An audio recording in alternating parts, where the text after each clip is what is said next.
Importance of listening skill. So आपण previous चॅप्टरमध्ये पण discuss केलंय लिसनिंग स्किल बद्दल. तर आता हा एक सेपरेट टॉपिकच आहे आपल्याला लिसनिंग स्किलवर. तर तो डिस्कस करूया की तर लिसनिंग स्किलमध्ये जर मॅनेजरियल लेवलला जरी तुम्ही काम करत असाल किंवा ॲज अ सबऑर्डिनेट म्हणून किंवा एम्प्लॉई म्हणून तरी तुम्हाला लिसनिंग स्किल जे आहेत तर ते खूप इम्पॉर्टंट असतात. एखाद्या मॅनेजरला त्याचे एम्प्लॉईचे प्रॉब्लेम समजून घेण्यासाठी किंवा त्यांचे सजेशन्स जे आहेत तर ते ऐकून घेण्यासाठी. त्याच्यानंतर सबऑर्डिनेट्स जे आहेत किंवा जर प्लॅनिंग किंवा डिस्कशन चाललंय तर ते समजून घेण्यासाठी असेल आणि एक्झिक्युटिव्ह लेवलला किंवा एम्प्लॉई जे आहेत तर इन्स्ट्रक्शन फॉलो करण्यासाठी, प्लॅन एक्झिक्यूट करण्यासाठी त्यांना लिसनिंग स्किल्स खूप जास्त इम्पॉर्टंट आहेत. आता हिअरिंग अँड लिसनिंगमध्ये काय डिफरन्स आहे तर लिसनिंग जर बघितलं तर ती व्हॉलेंटरी प्रोसेस आहे किंवा व्हॉलेंटरी आहे की ऐकायचं की नाही ऐकायचं हे आपल्यावर आहे. हिअरिंग काय आहे इनव्हॉलेंटरी आहे. त्याच्यानंतर लिसनिंग रिक्वायर्स कॉन्शियस एफर्ट्स. तुम्हाला एखादी गोष्ट ऐकून घेण्यासाठी कॉन्शियस एफर्ट्स घ्यायला लागतात. त्याच्यानंतर हिअरिंग किंवा जेव्हा आपण बोलत असतो तेव्हा ते ऑटोमॅटिकली होतं. तुम्हाला कॉन्सन्ट्रेट करायची गरज लागत नाही. त्याच्यानंतर आहे लिसनिंग ॲक्टिव्ह प्रोसेस आहे. हिअरिंग पॅसिव्ह प्रोसेस आहे. त्याच्यानंतर ते listener plays a very active part. त्याच्यानंतर हिअरिंगमध्ये ती listener plays a passive part. Listening a two-way interactive process encouraging the speaker and the listener, and hearing is a one-way process. Okay, आता हा distinguish बघितला आपण. आता आपण जास्तीत जास्त लिसनिंग वर फोकस करतोय तर आपण टाइप्स ऑफ लिसनिंग बघूया. तर टाइप्स काय आहेत तर पहिला आहे सुपरफिशियल और मार्जिनल लिसनिंग. त्याच्यामध्ये आपल्याला एक अवेअरनेस असायला लागतो की काय कंटेंट सांगितला जातोय किंवा कशाबद्दल बोललं जातंय. ठीक आहे. ही लिसनिंग म्हणजे हे जनरल आहे. त्याच्यात असं एखाद्या स्पेसिफिक मुद्द्यावरच बोललं जाईल किंवा नाही असं एका स्पेसिफिक मुद्द्यावर असेलच असं नाहीये. त्याच्यानंतर ॲप्रिसिएटिव्ह लिसनिंग. ॲप्रिसिएटिव्ह लिसनिंगमध्ये तुम्ही लिसनिंग एन्जॉय करता. तुम्हाला त्यातून प्लेजर मिळतं. म्हणजे म्युझिक तुम्ही ऐकता किंवा सॉन्ग ऐकता. साउंड ट्रॅक किंवा म्युझिक ट्रॅक ऐकताना तुम्हाला प्लेजर मिळतं. म्हणजे हे काय आहे ॲप्रिसिएटिव्ह लिसनिंग आहे. त्याच्यानंतर आहे फोकस ऑर सिलेक्टिव्ह लिसनिंग. त्याच्यामध्ये focus listening involves listening of special information, की एखाद्या स्पेसिफिक सब्जेक्ट बद्दलच तुम्ही ऐकता किंवा समोरचा स्पीकर जे सांगतोय त्याच्यातला तुमच्या आवडीचाच पार्ट तुम्ही स्पेसिफिकली ऐकता. ठीक आहे. त्याच्यानंतर आहे क्रिटिकल ऑर इव्हॅल्युएटिव्ह लिसनिंग. त्याच्यामध्ये the oral message or commentary and developing a line of thought, की लाईन ऑफ थॉट जो आहे तर तो तुमचा डेव्हलप होत जातो. तर त्याच्यामध्ये आता क्रिटिकल किंवा इव्हॅल्युएटिव्ह लिसनिंग आपण कन्सिडर करायला गेलो तर सेमिनार आहेत किंवा वर्कशॉप्स आहेत, लेक्चर्स आहेत. तर हे काय आहे क्रिटिकल किंवा इव्हॅल्युएटिव्ह लिसनिंग आहेत की त्याच्यामध्ये तुम्हाला ॲझम्पशन्स, फॅक्ट्स आहेत, पॉसिबिलिटीज आहेत तर त्या सगळ्या सांगितल्या जातात. त्याच्यानंतर आहे इन्फॉर्मेशनल आणि अटेंटिव्ह लिसनिंग. त्याच्यामध्ये लिसनरचं कम्प्लीट अटेन्शन असावं लागतं. ठीक आहे. आता त्याच्यामध्ये आपण कन्सिडर करू शकतो ग्रुप डिस्कशन असेल, मीटिंग्स आहेत किंवा जॉब इंटरव्ह्यू आहे. तेव्हा तुम्हाला तुमचं प्रॉपर अटेन्शन जे आहे तर तो समोरचा पर्सन काय बोलतोय किंवा स्पीकर जो आहे तर तो काय सांगतोय त्याच्यावर असायला लागतं. अकॉर्डिंगली तुम्ही त्याच्यावर रिप्लाय करता. त्याच्यानंतर आहे एम्पॅथेटिक और थेरपेटिक लिसनिंग. त्याच्यामध्ये आपण फक्त समोरचा पर्सन काय सांगतोय हे ऐकत नाही. तर एम्पॅथेटिक मध्येच आलं. एम्पॅथी म्हणजे आपण समोरच्या पर्सनच्या जागी स्वतःला ठेवून बघतो. त्याच्या सिच्युएशनमध्ये स्वतःला ठेवून बघतो. तर समोरचा पर्सन जे तुम्हाला सांगतोय त्याचे feelings, emotions, state of mind जे आहे ते तुम्ही फील करता. म्हणजे हे एम्पॅथेटिक लिसनिंग आहे. समोरचा जर एखादं तुम्हाला दुःख सांगत असेल, तर आपोआप तुमच्या डोळ्यामध्ये पाणी यायला लागतं. ठीक आहे? एम्पॅथेटिक लिसनिंग आहे.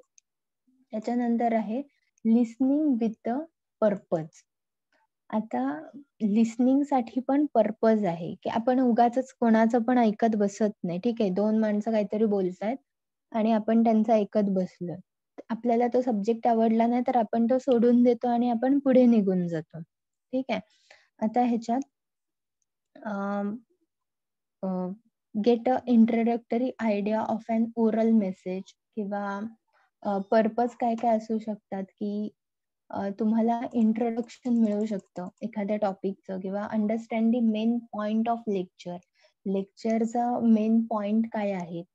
त्याच्यानंतर discover the speaker's idea during the conversation, की स्पीकरचं ह्याच्याबद्दलचं ओपिनियन किंवा आयडिया जे आहेत, थॉट्स काय आहेत, तर ते आपल्याला कळतात.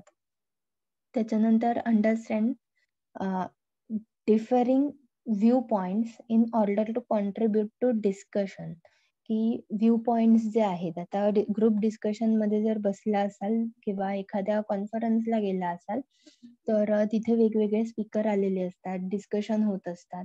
तर प्रत्येकाचे व्ह्यू पॉइंट्स जे आहेत, तर ते तुम्हाला कळतात. तुम्हाला तुमचे आयडियाज शेअर करता येतात, समोरच्याकडून सजेशन घेता येतात.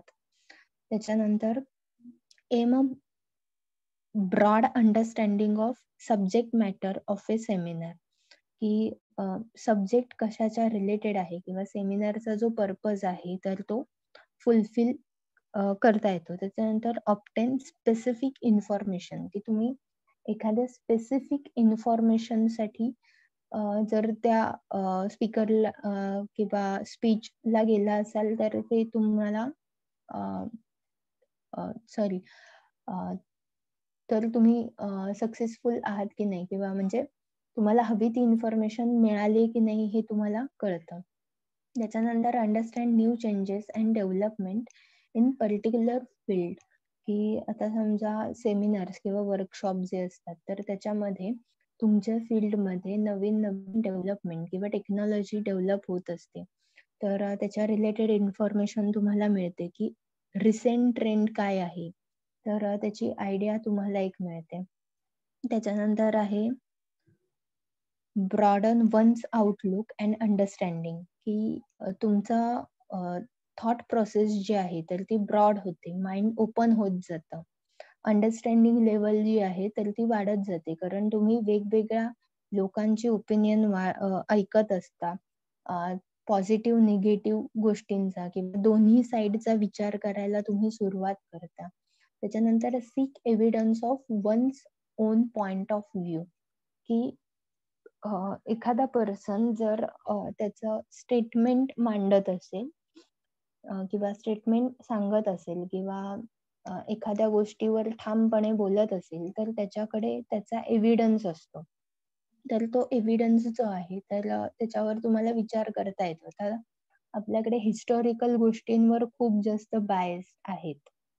तर त्याच्यावरच्या ज्या चर्चा आहेत, तर त्या ऐकल्यानंतर आपल्याला आपली थॉट प्रोसेस जी आहे, तर ती डेव्हलप करता येऊ शकते.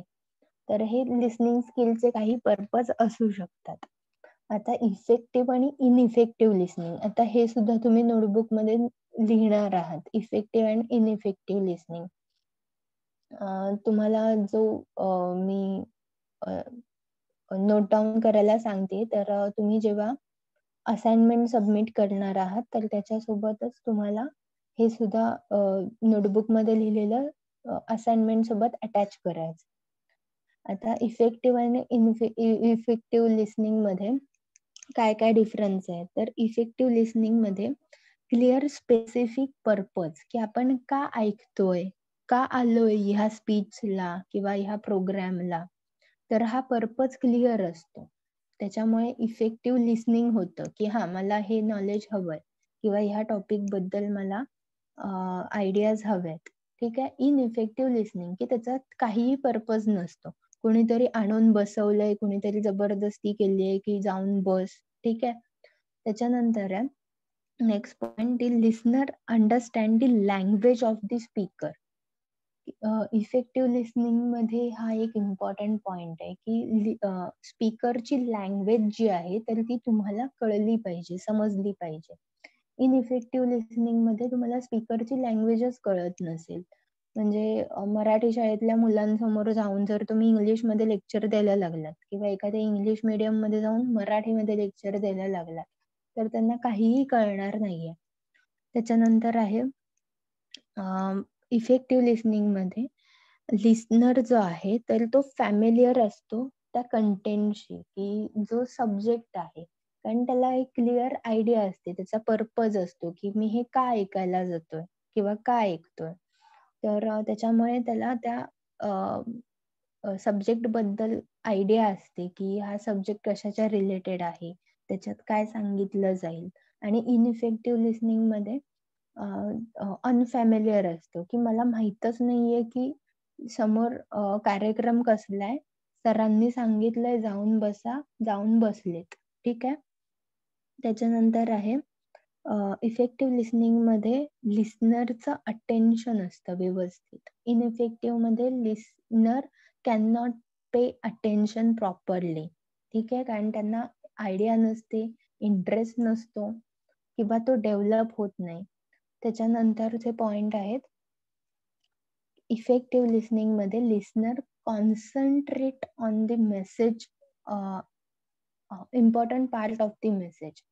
अँड इनइफेक्टिव्ह मध्ये does not think ahead about important और पार्ट ऑफ द मेसेज, की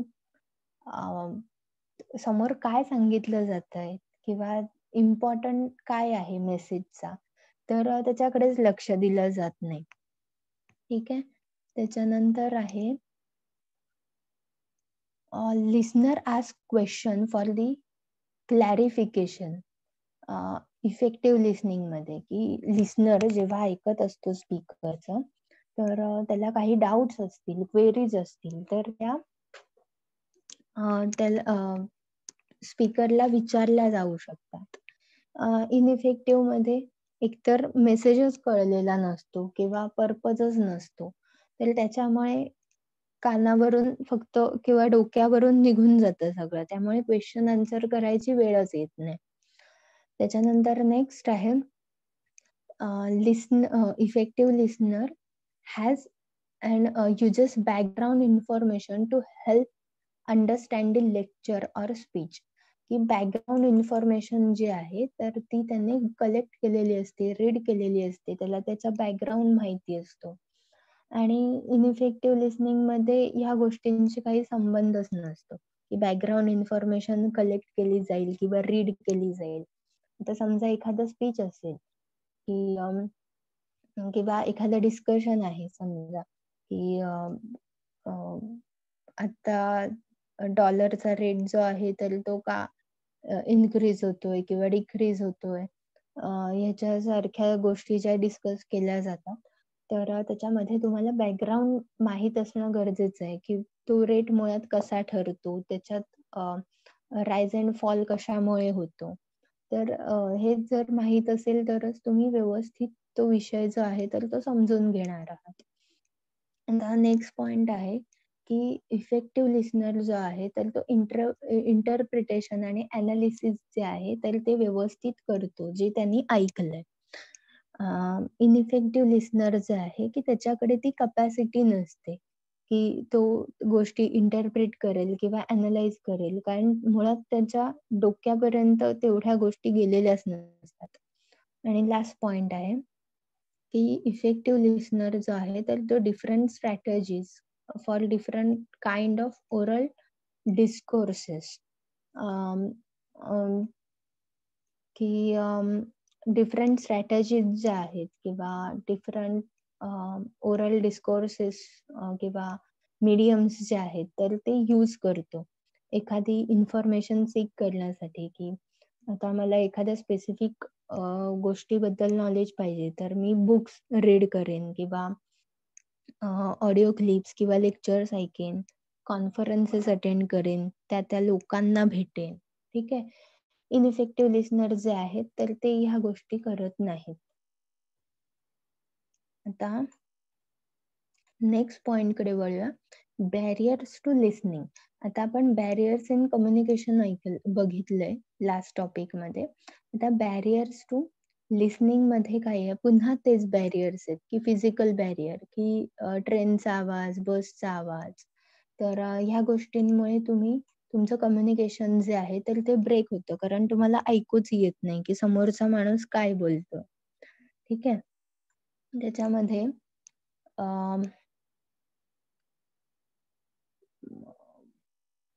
ओके.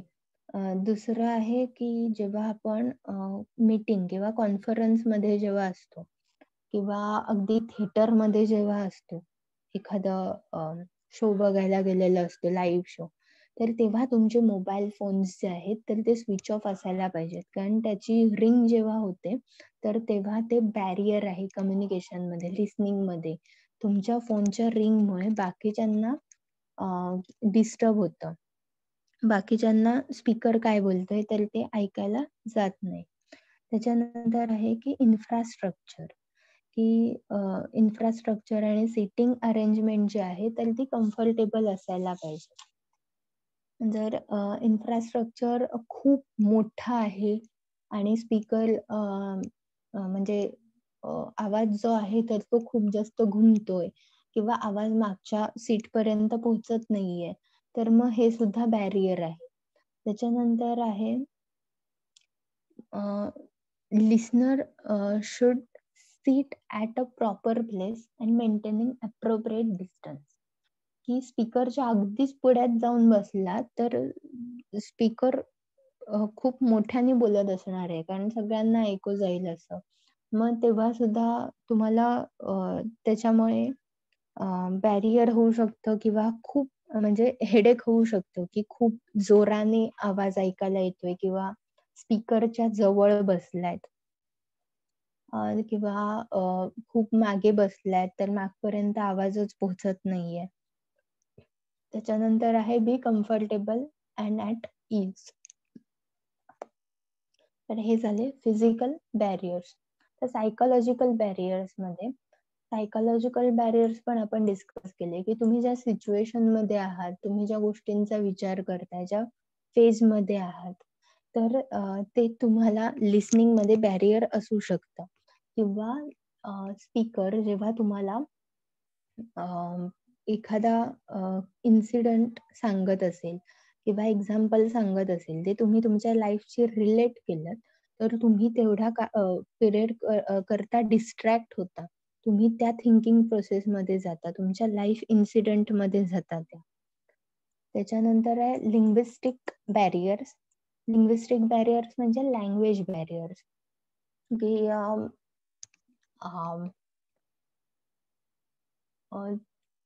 एखाद्या पर्सनला म्हणजे आपण मूव्ही बघताना सुद्धा साऊथ चे मूव्ही जे आहेत तर ते डब मूव्ही बघतो, हिंदीमध्ये बघतो.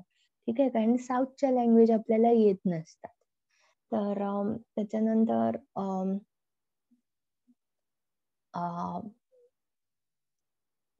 असेच प्रोग्राम आपण अटेंड करतो की ज्याची लँग्वेज आपल्याला कळणार असते. त्याच्यानंतर लँग्वेज बॅरियर बद्दल पण आपलं डिस्कशन झालंय. कल्चरल बॅरियर्स मध्ये प्रत्येकाचे वेगवेगळे, प्रत्येक कल्चरचे, सोसायटीचे वेगवेगळे बिलीफ, नॉर्म, ॲटिट्यूड किंवा त्यांची कल्चरल व्हॅल्यूज वेगवेगळ्या असतात. तर त्या रिस्पेक्ट केल्या पाहिजेत, त्या समजून घेतल्या गेल्या पाहिजेत. लगेच दुसऱ्यावर कमेंट करायची नाही. ठीक आहे. त्याच्या कल्चरमध्ये त्या गोष्टी तशा केल्या जात असतात. म्हणून तो पर्सन तसा वागतो, बोलतो. त्या आहे इफेक्टिव्ह लिसनिंग स्ट्रॅटेजीज. ह्या खूप इम्पॉर्टंट आहेत. आता त्याला 10 थंब रूल्स सांगितलेत, की गुड लिस्नर कसं असायचं. तर स्टॉप टॉकिंग. जर आपण ऐकतोय तर बोलणं बंद केलं पाहिजे. ठीक आहे. म्हणजे कान फक्त उघडे ठेवा, तुमचं तोंड बंद ठेवायचं. ऐकायचं काम करायचं फक्त. कारण समोरचा बोलतोय ते ऐकायचं काम करायचंय. तुम्ही बोललात तर समोरचा बोलतोय ते तुम्हाला कळणार नाही. त्याच्यानंतर स्टॉप थिंकिंग, की माइंड डिस्ट्रॅक्ट होत असतं कंटिन्युअसली. समोरच्याच्या एखाद्या पॉइंटवरून असेल किंवा तुम्ही ज्या सिच्युएशनमधून जाताय त्याच्यामुळे असेल. तर बाकीच्या गोष्टींचा विचार करत बसायचा नाही. त्याच्यानंतर रिमूव्हल ऑफ डिस्ट्रॅक्शन. त्या डिस्ट्रॅक्शनमध्ये काय-काय गोष्टी येतात, की मोबाईल फोन्स आहेत किंवा शेजारचा जो आहे तर तो खूप टॉकेटिव्ह असेल. तर अशा गोष्टी ज्या आहेत तर त्या डिस्ट्रॅक्ट करायच्या. तुमची सीट चेंज करा. शेजारचा जर तुम्हाला सतत डिस्टर्ब करत असेल, मोबाईल फोन स्विच ऑफ करा, सायलेंटवर करा. त्याच्यानंतर आहे do not let your mind wander. त्याच्यामध्ये की स्पीकरचे जे स्पीच स्लोली देत असेल किंवा फास्ट देत असेल, तर तुमचे माइंडची अडॉप्टेबिलिटी जी आहे, तर ती त्या प्रकारे ॲडजस्ट केली गेली पाहिजे. कारण प्रत्येक पर्सनची जी स्ट्रॅटेजी आहे स्पीचची, तर ती वेगवेगळी असते. त्याच्यानंतर पुट स्पीकर ॲज अ ईज. आता ह्याच्यामध्ये स्पीकर कम्फर्टेबल फील करवत असेल तुम्हाला, की म्हणजे फ्रेंडली डिस्कशन असेल, तर तुम्ही कम्फर्टेबल झालं पाहिजे. त्याच्यात व्यवस्थित ऐकून घेतलं पाहिजे. बाकीचे काय बोलतायत ते व्यवस्थित ऐकलं पाहिजे. त्याच्यानंतर डू नॉट प्रिजज, की मला जर समजा एखादा टॉपिक माहितीये किंवा डिस्कशन कशावर होणार आहे ते माहितीये, तर मी आधीच त्याचं कन्क्लुजन किंवा जजमेंट मनात ठेवून तिथे जाता कामा नये. नाहीतर मला माझं माइंड जे आहे तर ते क्लोज राहील, की समोरचा स्पीकर जे सांगणार आहे, तर ते माझं माइंड एक्सेप्टच करणार नाही. कारण माझं माइंड त्या गोष्टींनी प्रीऑक्युपाईड आहे. मी त्या गोष्टींबद्दल काहीतरी ऑलरेडी जजमेंट बनवून ठेवलंय, तर तसं करायचं नाही.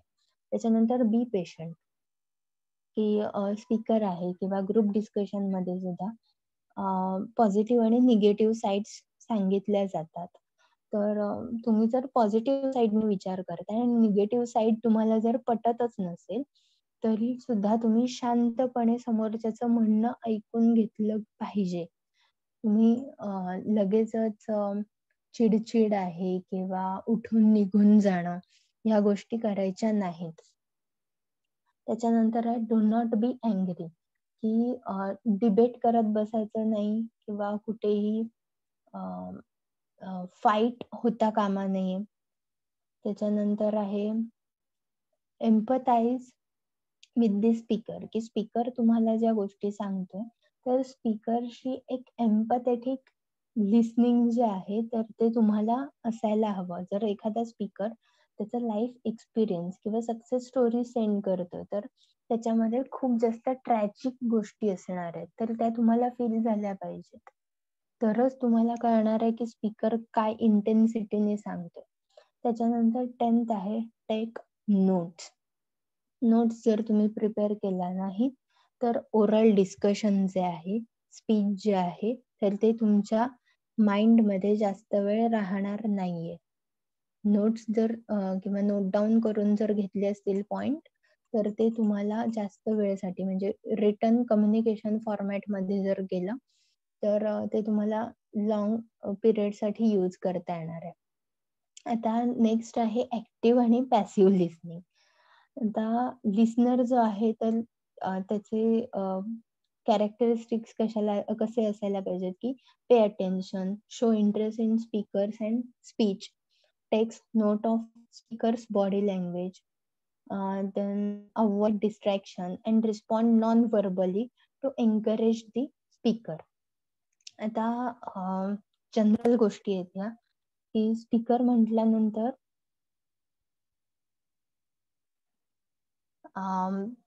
सॉरी लिसनर म्हटल्यानंतर एकतर प्रॉपर अटेन्शन असायला हवं. तरच त्याला समोरचं काय म्हणतोय तर ते ऐकू येणार आहे. त्याच्यानंतर इंटरेस्ट शो केल्याशिवाय तुम्ही अटेन्शन देऊ शकणार नाहीयेत. प्रॉपर नोट्स तयार केल्या गेल्या पाहिजेत. स्पीकरची बॉडी लँग्वेज जी आहे तर ती वर्ड्सपेक्षा खूप जास्त बोलणार आहे. म्हणजे बॉडी लँग्वेज किंवा फेशियल एक्सप्रेशन जे आहेत तर ते आपल्या व्हर्बल लँग्वेजेसपेक्षा खूप जास्त इफेक्टिव्ह असतात. त्याच्यानंतर अव्हॉइड डिस्ट्रॅक्शन बद्दल आपण आत्ताच बघितलं आणि रिस्पॉन्ड नॉन व्हर्बली म्हणजे स्पीकरला मध्येच डिस्टर्ब करायचं नाही. हां, समजलं का? हो, येस, नो हे सतत करत बसण्यापेक्षा तुम्ही मानेने सुद्धा म्हणजे आपण नॉड करतो येससाठी. तर त्या पद्धतीने रिस्पॉन्ड दिला तर स्पीकर जो आहे तर तो एन्करेज होणार आहे, की हां, समोरची लोकं माझं ऐकतायत. त्याच्यानंतर आहे अटेंटिव्ह लिसनिंग. अटेंटिव्ह लिसनिंगमध्ये युजिंग नॉन व्हर्बल स्किल्स. त्याच्यामध्ये पहिलं येतं की आय कॉन्टॅक्ट. त्याच्यानंतर तुमची बॉडी लँग्वेज, की तुम्ही जर व्यवस्थित ऐकत असाल तर तुम्ही मान म्हणजे थोडेसे पुढे झुकून बसता. त्याच्यानंतर तुमची मान थोडीशी पुढे येते, की तुम्ही व्यवस्थित ऐकत असता. गालावर एक हात ठेवून खुर्चीवर असा टेकून तुम्ही ऐकत असता. तर ह्या तुमच्या बॉडी लँग्वेजेस आहेत वेगवेगळ्या, की तुमचं प्रॉपर अटेन्शन आहे. त्याच्यानंतर आहे इम्प्रूव्हिंग स्पीकर्स कॉन्ट्रिब्युशन, की स्पीकरचं कॉन्ट्रिब्युशन इम्प्रूव्ह करण्यासाठी त्याच्या आयडियाज, नॉलेज जे आहे तर ते अप्रिशिएट केलं पाहिजे. त्याला रिस्पॉन्ड केला गेला पाहिजे. त्याच्यानंतर आस्किंग क्वेशन्स. त्यांनी जर क्वेशन विचारले असतील तर आन्सर दिलं पाहिजे आणि तुम्हाला जर काही कळलं नसेल तर तुम्ही त्याच्यावर क्वेशन्स विचारले पाहिजेत. आता क्वेशनमध्ये ओपन एंडेड आणि क्लोज एंडेड क्वेश्चन आहेत. ओपन एंडेड क्वेश्चन जे तुम्हाला डिस्क्रिप्टिव्ह मध्ये हवे असतात. For example, what are the benefit of this course? हा ओपन एंडेड क्वेश्चन आहे, की त्याच्यामध्ये नंबर ऑफ पॉइंट्स येतील. त्यानंतर आहे example of close ended. Is this proposal acceptable to the management? ह्याचा आन्सर आहे येस नो टाईप मध्ये येणार आहे. येस नो टाईप मध्ये क्वेश्चन जे आहेत तर ते क्लोज एंडेड क्वेश्चन असणार आहेत. आता क्वेश्चन साठी काही टिप्स दिल्यात, की question should be asked at the appropriate point. Question should be chosen carefully. Simple language should be used to phrase question. Question should be asked one at time. The listener should wait for an answer patiently. The listener should listen carefully to the answer and not jump to conclusion. आता questions जे आहेत तर ते appropriate टाइमला विचारले पाहिजेत, की मध्येच स्पीकर बोलतोय आणि मध्येच हात वर करून किंवा मध्येच डायरेक्टली क्वेश्चन विचारलाय तर डिस्टर्ब होतं. त्याचा जो पॉइंट असतो, जो कंटिन्यू करायचा असतो तर तो मिस होऊ शकतो. त्यामुळे जनरली स्पीकर्स जे आहेत तर ते सांगतात, की सेशन नंतर किंवा लेक्चर नंतर क्वेश्चन आन्सर राउंड होईल. त्याच्यानंतर आहे क्वेश्चन प्रॉपरली चूज करायचा, की त्याच्यात युजलेस काहीतरी क्वेश्चन विचारले तर मग तुमचंच हसं होतं त्याच्यामध्ये. काहीतरी त्या क्वेश्चनला व्हॅलिडिटी असायला पाहिजे. त्याच्यानंतर सिंपल लँग्वेज यूज करायची क्वेश्चन फ्रेम करताना. एका वेळेला एकच क्वेश्चन विचारायचा, की जेणेकरून तुम्हाला प्रॉपर आन्सर मिळेल. त्याच्यानंतर आहे, की क्वेश्चनचं पूर्ण आन्सर मिळेपर्यंत पेशंटली ऐकायचं. आणि दुसरी गोष्ट आहे, की क्वेश्चनचा आन्सर व्यवस्थित ऐकल्यानंतरच कन्क्लुजनला जायचं. घाई करायची नाही, की त्या म्हणजे ओपन एंडेड क्वेश्चन विचारलाय तुम्ही आणि ओपन एंडेड क्वेश्चन विचारला असेल आणि समोरचा जर तुम्हाला त्याचं एक्सप्लेनेशन देत असेल तर 2 लाईन मध्ये तुम्ही लगेच हा हो वगैरे कन्क्लूड करून मोकळं व्हायचं नाही. त्याच्यानंतर क्लॅरिफाईंग मध्ये तुम्हाला जर काही पॉइंट्स कळले नसतील किंवा त्याच्याबद्दल डाऊट्स असतील तर ते क्लॅरिफाय करायचे स्पीकरला विचारून. त्याच्यानंतर अनालायझिंग मध्ये understand both implicit and explicit meaning of oral messages, की काही मेसेजेस जे आहेत तर ते एन्कोडेड फॉर्म मध्ये असतात किंवा इम्प्लिसिट फॉर्मॅट मध्ये असतात. त्याच्यानंतर वेगवेगळ्या आयडियाज, ओपिनियन्स, फिलिंग्स, फॅक्ट्स जे आहेत तर ते आपल्याला अॅनलाइज करता आले पाहिजेत. त्याच्यानंतर आहे अनफॅमिलियर वर्ड्स जे आहेत तर त्याचा मीनिंग आपल्याला शोधायला लागेल. म्हणजे तो फाइंड आउट करायचा, की जेणेकरून तुम्हाला ते लेक्चर जे आहे तर ते व्यवस्थित कळेल किंवा त्याचा अर्थ कळेल.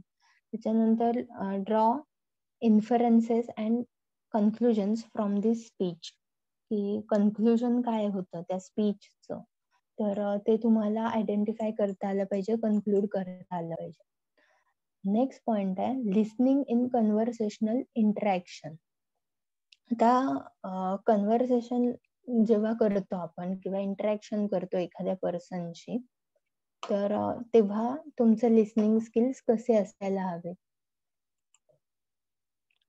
त्याच्यामध्ये पहिलं आहे लिसन फॉर कन्व्हर्सेशनल सिग्नल्स, की कन्व्हर्सेशनल सिग्नल्स मध्ये की समोरचा पर्सन इंट्रोडक्शन देतोय एखाद्या टॉपिकचं किंवा त्या टॉपिकला कन्क्लूड करतोय किंवा त्यातले नेक्स्ट पॉइंट सांगतोय, त्याची दुसरी बाजू मांडतोय, तर ह्या गोष्टी ज्या आहेत तर त्या तुम्हाला व्यवस्थित कळल्या पाहिजेत, त्या तुम्ही ऐकल्या पाहिजेत.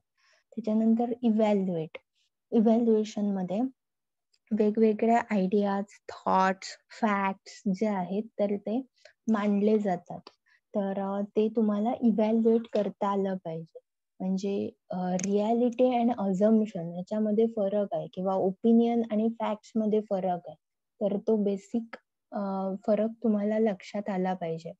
त्याच्यानंतर बी केअरफुल वाईल लेबलिंग, की एखाद्यावर लगेच जजमेंटल होणं किंवा कमेंट पास करणं, तर असं न करता एखादी गोष्ट व्यवस्थित कन्क्लूड करणं, त्या गोष्टीचं बॅकग्राऊंड असेल, नेचर आहेत, कॅरेक्टरिस्टिक्स आहेत किंवा एखादा पर्सन त्या सिच्युएशन मधून जात असेल किंवा कल्चरल बॅकग्राऊंड्स आहेत, तर त्या गोष्टी लक्षात घेतल्या पाहिजेत. नेक्स्ट आहे यूज अटेन्शन सिग्नल. त्या अटेन्शन सिग्नल मध्ये समजा स्पीकरच्या आयडिया ज्या आहेत तर ते तुम्ही ऍग्री करत असाल तर तुम्ही आपोआप मान हलवता येस म्हणण्यासाठी किंवा बरोबर आहे हे तुम्हाला बोलावं लागत नाही, ते तुमच्या चेहऱ्यावर दिसतं. ती एक जोक क्रॅक झाला असेल रिअल लाईफ मधला तर एक स्माइल असते चेहऱ्यावर की हा आपण ऍग्री करतो. ज्या गोष्टी आपण डिसऍग्री करतो त्याने आपण त्या सुद्धा आपण बॉडी लँग्वेजनी सांगतो किंवा ऐकतोय हे सुद्धा आपण व्यवस्थित समोरच्याला दाखवून देऊ शकतो. त्याच्यानंतर वर्ल्ड हायलाइट लिसनिंग, की गुड लिसनर जे असतात तर ते एकही पॉइंट जो आहे तर तो मिस करत नाहीत, ते व्यवस्थित लक्ष देऊन ऐकत असतात समोरच्या पर्सनचं. तर नेक्स्ट आहे listening to structure talks. Structural talks म्हणजे लेक्चर, सेमिनार्स, प्रेझेंटेशन जे आहेत तर हे स्ट्रक्चर टॉक्स मध्ये आपण कन्सिडर करतो. तर ह्याच्यामध्ये pre listening analysis. Pre listening analysis म्हणजे काय, की एखादा टॉपिक मला जर माहिती की ग्लोबल वॉर्मिंग, मग ग्लोबल वॉर्मिंग मध्ये काय काय सांगतील, तर हे झालं प्री लिसनिंग अनालिसिस. किंवा एखाद्या सेमिनारचं टायटल आहे पण ते टायटल भरून एक व्यवस्थित अंदाजच येत नाहीये, मग माझे अझम्पशन असतील की तिथे काय काय सांगितलं जाईल, कशाबद्दल डिस्कस केलं जाईल. त्याच्यानंतर डिटरमाइनिंग द पर्पज मध्ये की वर्कशॉप, सेमिनार, लेक्चर ते कशासाठी आहे, ठीक आहे, मार्केटिंग पर्पज साठी आहे, कॅम्पेन साठी आहे, की त्याच्यात अजून करिअर गायडन्स आहे. तर पर्पज जो आहे तर तो आधी समजून घेतला पाहिजे. त्याच्यानंतर नोईंग युअर स्पीकर, की गेस्ट फॅकल्टी कोण येणार आहे, तर त्याच्याबद्दल तुम्हाला एक थोडीशी आयडिया असायला पाहिजे.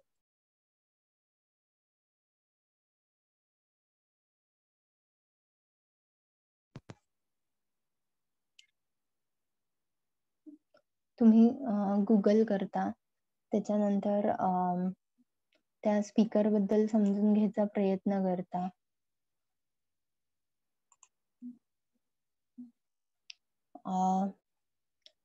आपण एखाद्या स्पीकरचं नाव कळलं किंवा गेस्ट फॅकल्टीचं नाव कळलं, तर ती गेस्ट फॅकल्टी कोण आहे? त्याचं बॅकग्राऊंड काय आहे? म्हणजे समजा विश्वास नांगरे पाटील जर असतील, तर मग आपल्याला ते माहीत असतात किंवा असे अजून कोण स्पीकर येणार असतील, तर ते आपण लगेच Google करतो किंवा विचारतो, की ते नक्की कोण आहेत किंवा कुठल्या कंपनीचे CEO आहेत, मॅनेजर आहेत, एक्सेट्रा. की नोइंग युअर स्पीकर, की तुमचा स्पीकर कोण असणार आहे. त्याच्यानंतर प्रिडिक्टिंग. प्रिडिक्टिंगमध्ये आपण काय-काय करतो, की guess the information that lecture contains, की तुम्ही टॉपिकवरून ट्राय करता, की काय कंटेंट असू शकेल. त्याच्यानंतर use the title of the lecture, presentation, रफली प्रेडिक्ट द सेंट्रल थीम, की हे लेक्चर का असेल आत्ता किंवा ह्याची कॉन्फरन्स का आहे? ह्याचं प्रेझेंटेशन का आहे? तर त्याची एक रफ आयडिया किंवा त्याच्यातून मेसेज काय दिला जाईल, तर ती रफ आयडिया आपण आपल्या माइंडमध्ये तयार व्हायला लागते. त्याच्यानंतर आहे scan the use of visual aids. त्याच्यामध्ये आपल्या डोळ्यासमोर एक व्हिज्युअल कंटेंट यायला लागतो, की आता समजा ग्लोबल वॉर्मिंग म्हटलं, की तुम्हाला लगेच लक्षात येतं, की पोल्युशन आहे किंवा अं, अ, जे आइसबर्ग जे आहेत, जे मेल्ट होत चाललेत किंवा समुद्राच्या पाण्याची पातळी वाढत चालली एक्सेट्रा. तर हे तुम्हाला लगेच व्हिज्युअलाइज होतं. त्याच्यानंतर identify oral clues used by the speaker, की स्पीकर साधारण काय बोलले. मग आपण नो युअर स्पीकरमध्ये काही लेक्चर्स पण ऐकतो कदाचित, जे त्यांनी अपलोड केले असतील सोशल साईटवर. आता आपण जे प्रिडिक्ट करतो, की किंवा एक अझम्पशन बनवतो, की काय असतील, लेक्चरला काय सांगितलं जाईल, काय नाही.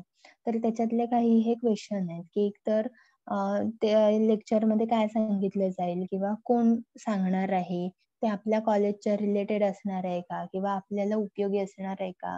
त्याचा मला भविष्यात काही फायदा होईल का? त्याच्यातून सर्टिफिकेट मिळणार आहे का? एक्सेट्रा.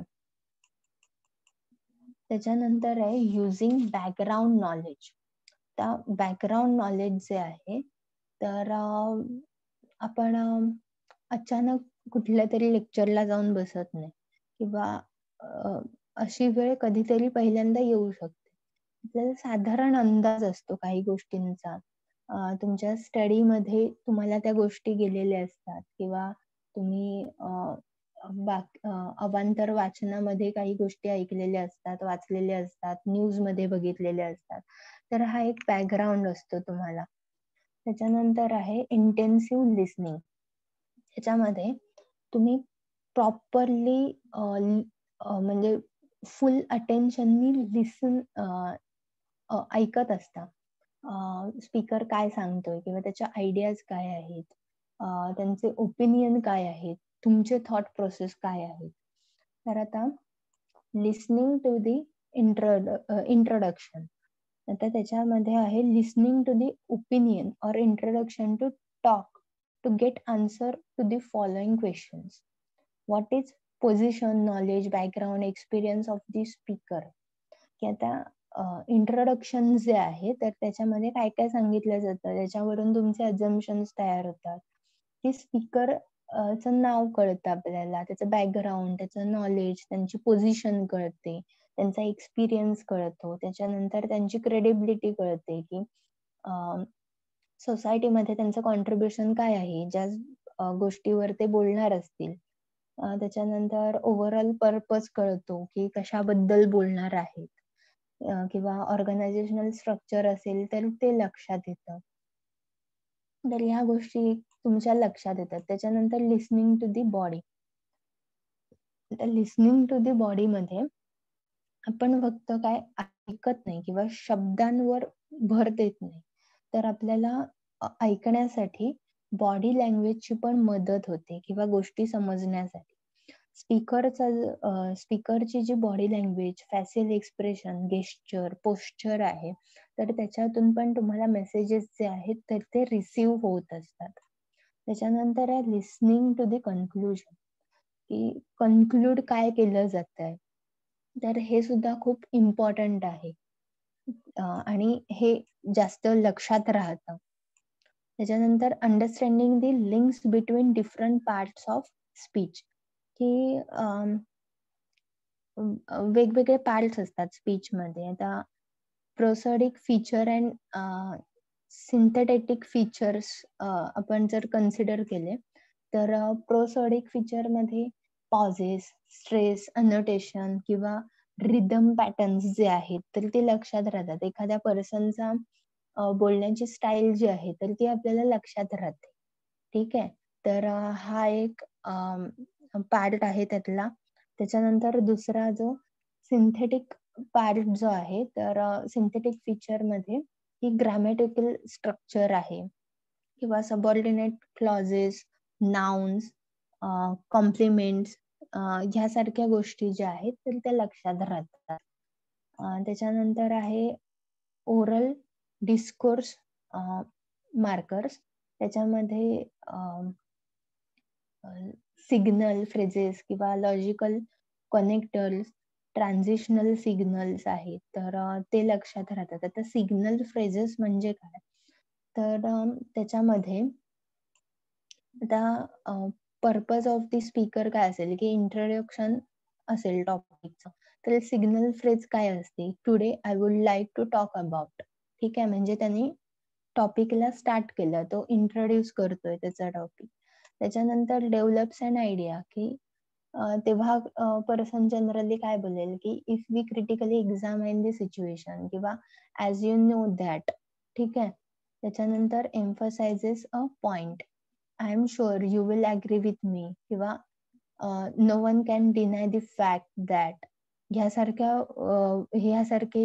सेंटेन्सेस यूज केले की आपल्याला लक्षात येतं.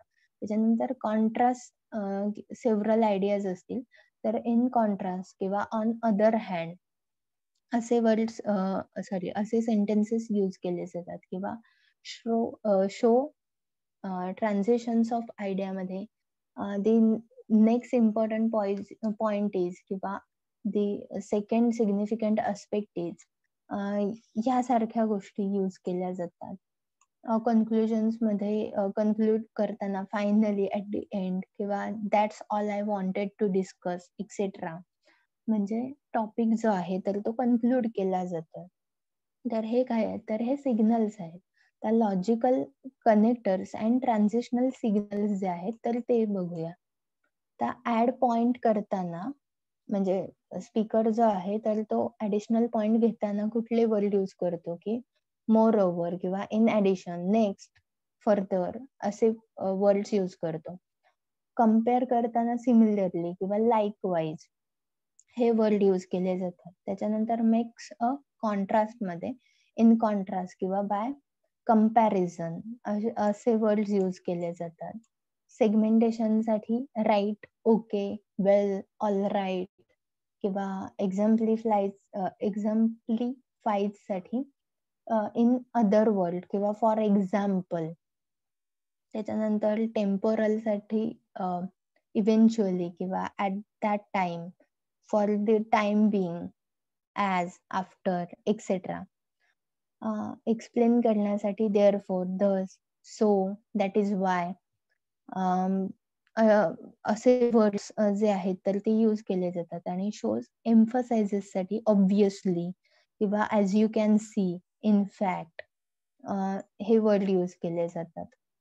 ठीक आहे. अदर ट्रान्झिशन्स जर आपण कन्सिडर करायला गेलो, तर व्हिज्युअल ट्रान्झिशन मध्ये तुम्हाला क्लू दिले जातात, की जेणेकरून तुमच्या डोळ्यासमोर व्हिज्युअलायझेशन तयार होतं. त्याच्यानंतर आहे रिपिटेशन. रिपिटेशन मध्ये काही जणांना एकच वर्ड, एकच फ्रेज किंवा एक सेंटेन्स रिपीट करायची सवय असते. त्याच्यानंतर क्वेश्चन्स. स्पीकर सतत एकच क्वेश्चन विचारत असू शकतो किंवा आता लेक्चरमध्ये पण समजलं का? ऐकू येतंय का? हे क्वेश्चन तुम्हाला सतत विचारले जातात. आता सिक्वेन्स जो आहे तर तो प्रत्येकाचा वेगवेगळा असू शकतो किंवा ते सिक्वेन्स किंवा पॉइंट वाईज सांगतात की फर्स्ट पॉइंट, सेकंड पॉइंट किंवा नेक्स्ट स्टेप इज. त्याच्यानंतर फ्लॅशबॅक मध्ये की त्याचा बॅकग्राऊंड जो आहे तर तो नंतर सांगितला जातो किंवा पॉझेस जे आहेत तर पॉझेस मध्ये पण प्रत्येकाची स्टाईल जी आहे तर ती वेगळी आहे. त्याच्यामध्ये त्यांचं थिंकिंग प्रोसेस जी आहे तर ती चाललेली असते.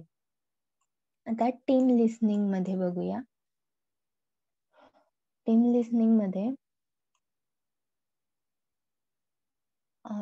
लिसनिंग मध्ये आपण ग्रुप डिस्कशन आहेत किंवा इन्स्ट्रक्शन्स जे आहेत तर ते टीम लिसनिंग मध्ये कन्सिडर करू शकतो.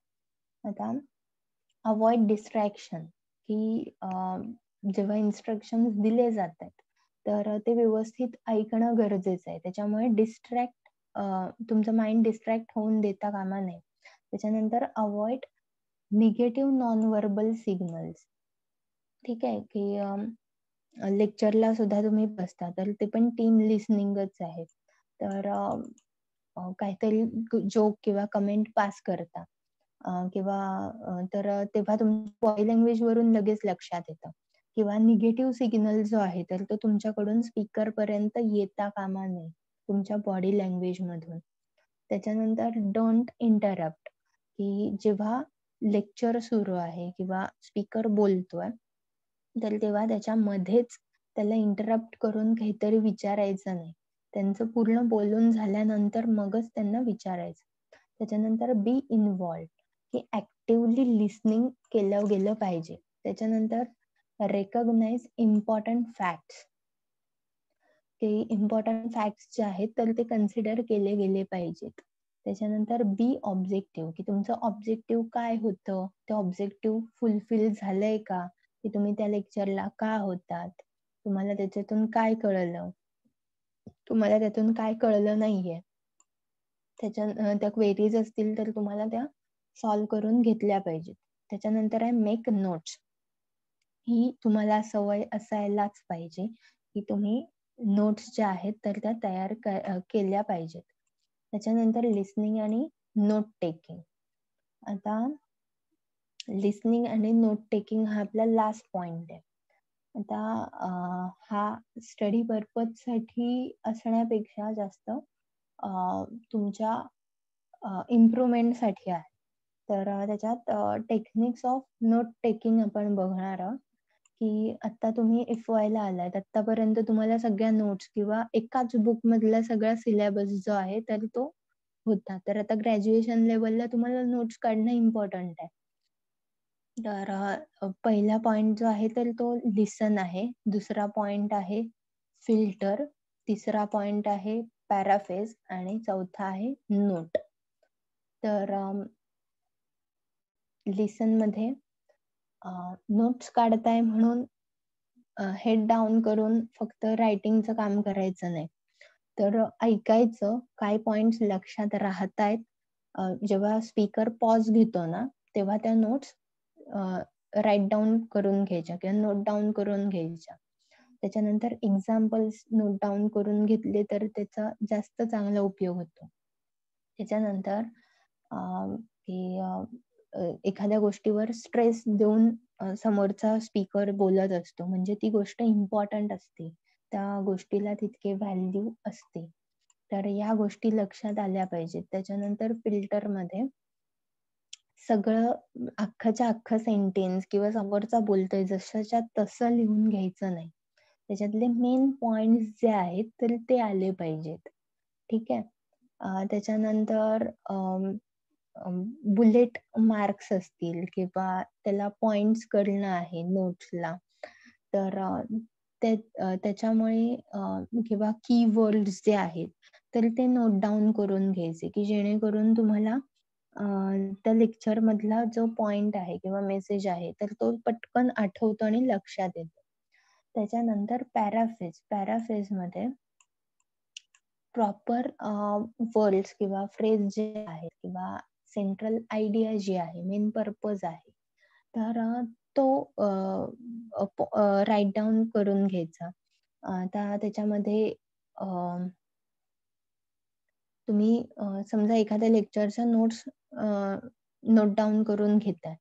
पण त्याच्यामधला जो मेन पर्पज होता किंवा मेसेज होता, तर तोच मिस केला असेल, तर त्याचा काहीच उपयोग नाहीये. म्हणजे मेन पर्पज जो आहे, तर तो फुलफिल झाला पाहिजे. तुमच्या नोट्समध्ये ते आलं पाहिजे.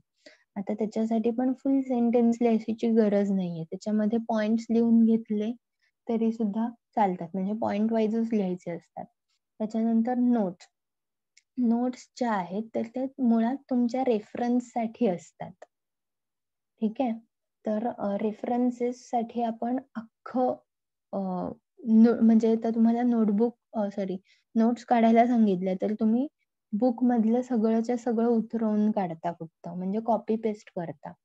तर ह्याला नोट्स काढणं म्हणत नाहीत. त्याच्यातल्या ज्या मेन गोष्टी आहेत, तर त्या राईट डाउन करणं म्हणजे नोट्स काढणं, की जेणेकरून तुम्हाला ते वाचून झालेलं असतं आणि तुम्हाला त्या आयडिया क्लिअर झालेल्या असतात.